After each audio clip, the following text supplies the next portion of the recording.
Hello, this is the Dart Show live right here for the Betfred Women's World Matchplay. Welcome to the Winter Gardens. Abby Davies alongside myself, Gabby Partington, keeping you warmed up ahead of a fantastic afternoon session of darts. Well, I'll tell you what, you lot are absolutely spoilt today because you're getting your money's worth. You've got quarterfinals, semi-finals and a grand final to feast your eyes on. But before we get into all of that, we've also got a very own entertainment for you, don't we, Abby? Because we have our very own Bullseye challenge taking place on that oche over there for a chance for one of you lot to win some tasty prizes and also insight for some of the games. Okay, Abby, on the subject of those games, let's talk through them, because for a lot of people who don't know as much maybe about the women's game, we've got some talented players out there, don't we? Yeah, we most certainly do, and I think we can start by mentioning, you know, there are a lot of players that many thought would be here, like Mikuru Suzuki. You've got Dieter Hedman, players who aren't even here this weekend that possibly people expected to be. The field now is so incredible that people talk about Fallon, Lisa Ashton. The gap between those two and the rest of the chasing pack is certainly getting closer and closer. And you can see that with some of the fixtures we've got here. The likes of Chloe O'Brien, Katie Sheldon, who I expect to push Fallon all the way this afternoon. Okay, well, you can see the top 8 from the women's series right there on the draw. You can see Laura Turner there, who'll be playing second on this afternoon. Well, she's been a busy lady because she's been in the commentary box this week. She's playing on the main stage, and she's also been with you, Abby, playing a game of forfeit darts. So take a look at this.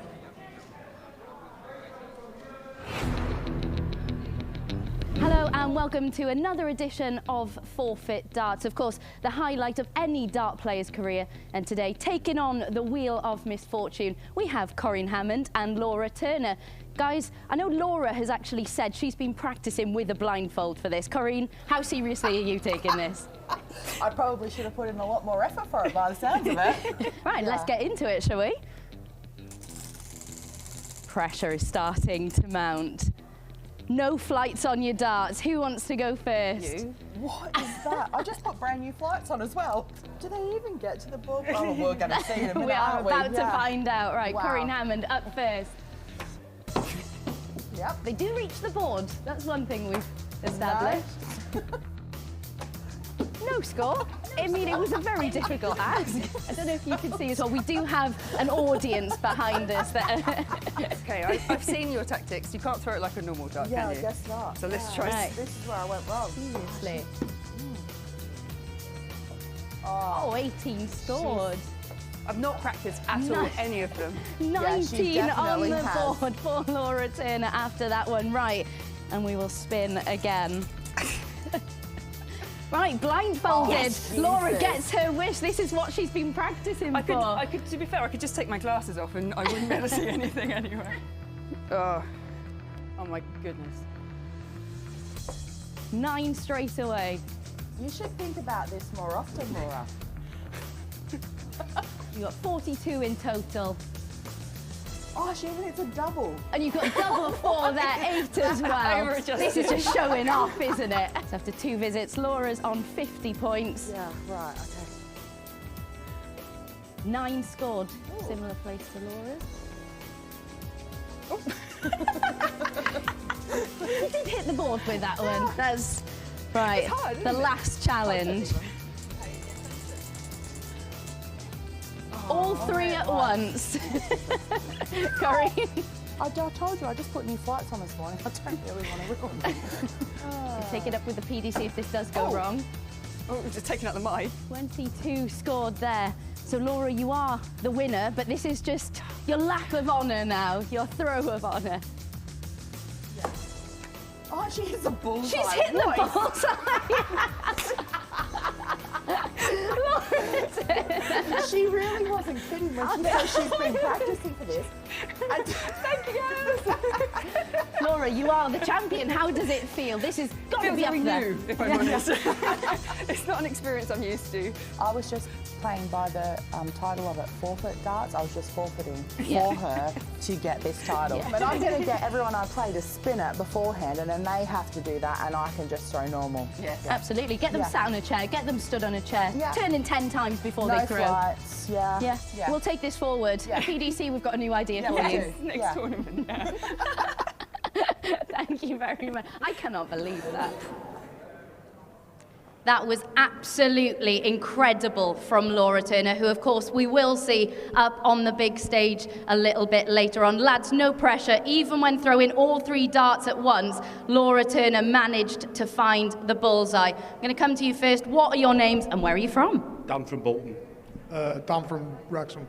Excellent. Nice. Another Welsh lad. Great. We're taking over. Now, what is your darting background? What's your experience? How many bullseyes are we likely to see from you? 0, I'm not in the pub. Excellent. That's why we've got you involved. How about you? 2 or 3 maybe. I really, really hope you are just underselling yourselves, because I am setting you the challenge of 5 points. You get 3 points for the bullseye, 1 for the outer ring. So 2 darts could do this. Let's get going. It is the bullseye challenge. You're not under the bullseye! The goal! The bull!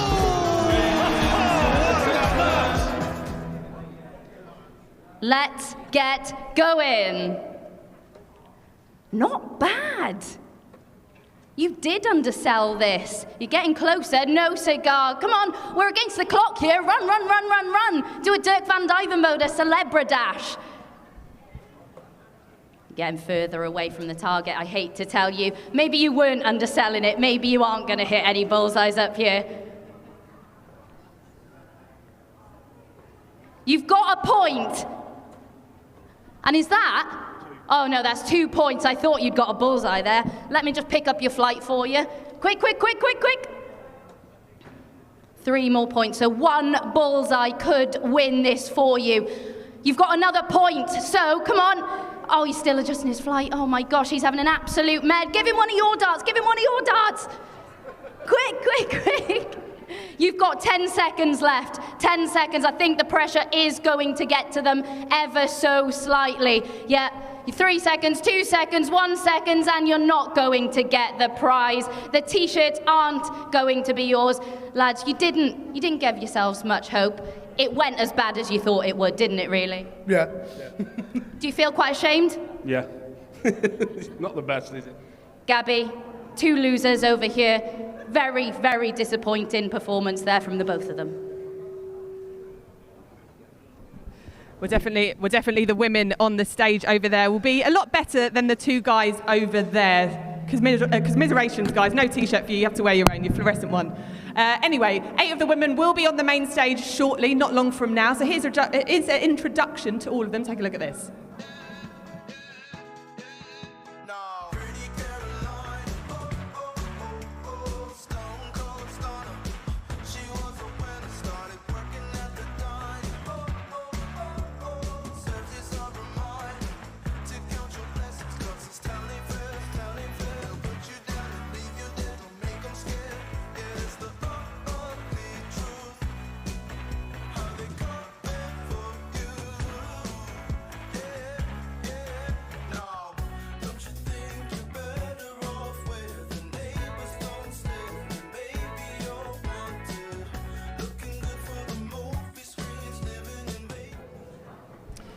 Well, Abby, hopefully we'll see more of a spectacle on that stage than we did at the Bullseye Challenge over there. Well, 8 of those women will be battling it out for a £10,000 prize and for a spot in the Kazoo Grand Slammer dance in Wolverhampton, won't they?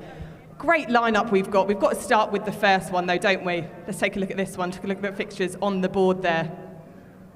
All right, Lisa Ashton won 7 women's series events of 12. She's absolutely dominating, isn't she, Abby? Yeah, over the 3 years that this has been played, Lisa Ashton has won 50% of the tournaments. She has been absolutely sublime, the dominant force in women's darts, the Lancashire Rose. There has not been a single day of women's series action where Lisa Ashton hasn't picked up a title. She is favourite to go all the way in this one, and it's understandable to see why. In Chloe O'Brien, she is facing someone, a very young player from Scotland, who has shown much promise herself. She's been superb, and she actually only qualified for this tournament in the last tournament before the cut-off point. She had a superb run to the quarter-finals, and of all the players that we saw in action on that final day that were competing for that 8th spot, she was the one who held her nerve. She had a fantastic win over Laura Turner in the first round of that final tournament.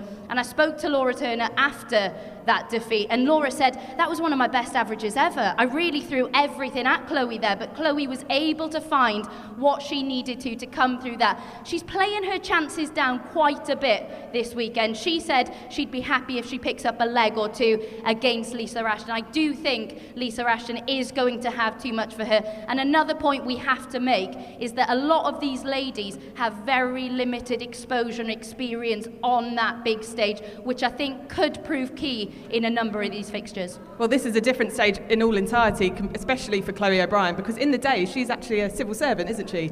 Yeah, absolutely. And, you know, she's a player who COVID really impacted her development. She said it got her down quite a bit because darts is her life. That's what she lives and breathes. And when she wasn't able to compete in tournaments, she struggled to find that outlet. So to now be here, to now be competing on that Winter Gardens stage, it's testament to her strength and her determination. But I do think, as I said, I think Lisa Ashton, she's favourite to go all the way in this one. I think that's a very safe bet. If you do want it, it's 15-8 at the moment for Lisa Ashton to go on and win the title today. I look forward to seeing what the underdog can do as well. All right, let's move on to the second quarter-final of the afternoon. Eileen Degraff against Laura Turner. Laura, of course, she's swapping the commentary box for Sky onto the main stage. How do you see this one panning out?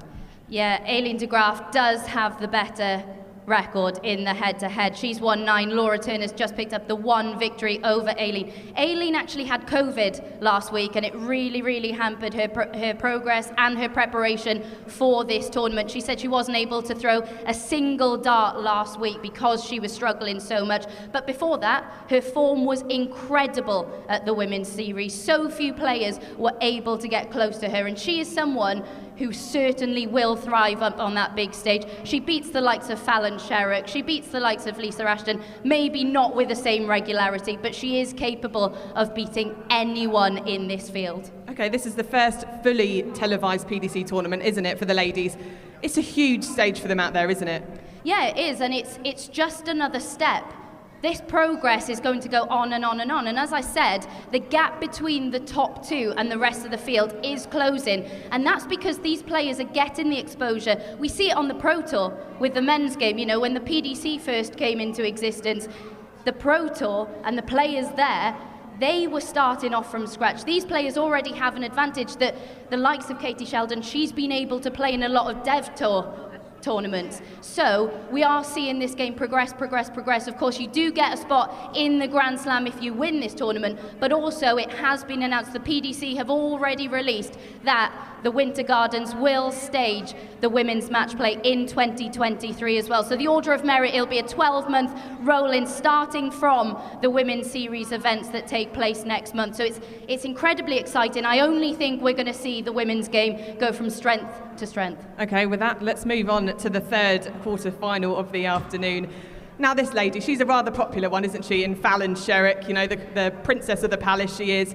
But Katie Sheldon shouldn't be overlooked, should she? She won last time out against Fallon, didn't she? You mentioned popularity. For me, it's with Katie Sheldon. I cannot get enough of this 18-year-old. I think she could cause all sorts of problems for Fallon Sherrick this afternoon. We know what Fallon Sherrick can do. We know she comes to life on that big stage, but as we saw at the World Series, her scoring hasn't been as consistent, and those big finishes haven't been there with the same regularity. As for Katie Sheldon, you mentioned she beat Fallon Sherrick. That was with a 1-2-2 finish on the bull in a deciding leg to make it to the final of a women's series event. She is phenomenal. She is the future of women's darts. She speaks so eloquently. She's a massive Phil Taylor fan who, of course, won here at the Winter Gardens on 16 occasions. She knows how monumental this occasion is for her, for women's darts. And I do think that if she can hold it together, of course, her big stage experience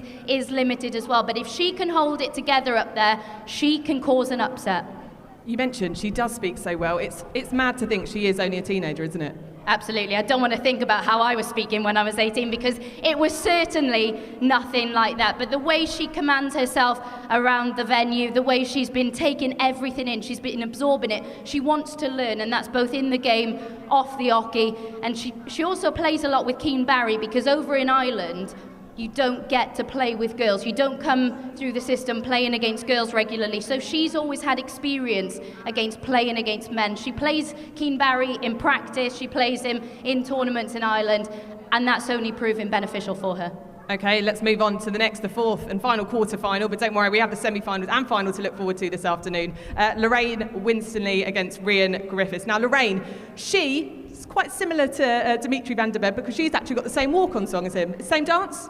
I cannot see Lorraine Winstanley getting up on that stage and giving it the Dimitri moves or the Zen expressions either. I don't think we'll see any of that from Lorraine. But quite interestingly, I spoke to her yesterday when she arrived at the venue, and she said that when she'd seen Dimitri van den Berg in action, that's when it started to set in for her. The nerves started to go because, of course, she will be walking out to that exact same walk-on music. But look, Lorraine, she won Women's Series Event 10. That last block of Women's Series events, she was so incredibly impressive, because the thing that really stood out for me was she'd have a wayward dart, she'd stray into the 1 or the 5, but the next dart she would recompose and she'd bang into treble 20. She really is someone who I think could go very, very far in this tournament and in future match play events. Okay, and let's talk about Rhian as well, fellow Welshwoman. Surely you'll be backing her, Abby. Do you know what? Rhian is someone who, when she arrived at the venue yesterday, she will admit herself she was a bag of nerves. She was trying to take it all in, and she said that the occasion was so, so huge, because for a lot of these women's players, they've been here before. Lorraine Winstanley herself watched her husband up on that stage 10 years ago, and she never dreamt that she would get the opportunity to play on that big stage. And that is the case for a number of these women. They never thought that these opportunities would be there for them. Rhian, she can cause a threat, but I do think Lorraine Winstanley, her game's more consistent at the moment, and I think she will come through that, because we're seeing her average mid-80s to mid-90s, whereas maybe Rhian's slightly off that at the moment. So I do think Lorraine will come through that one. Well, thank you so much, Abby, for all of your insight there. Not long till the quarterfinals get underway, with £10,000 up for grab for the first spot, as well as a spot on the Grand Slam of Darts in Wolverhampton. Well, thank you. That's all we've got time for here on the Dart Show Live. Enjoy yourselves, enjoy your afternoon, and goodbye.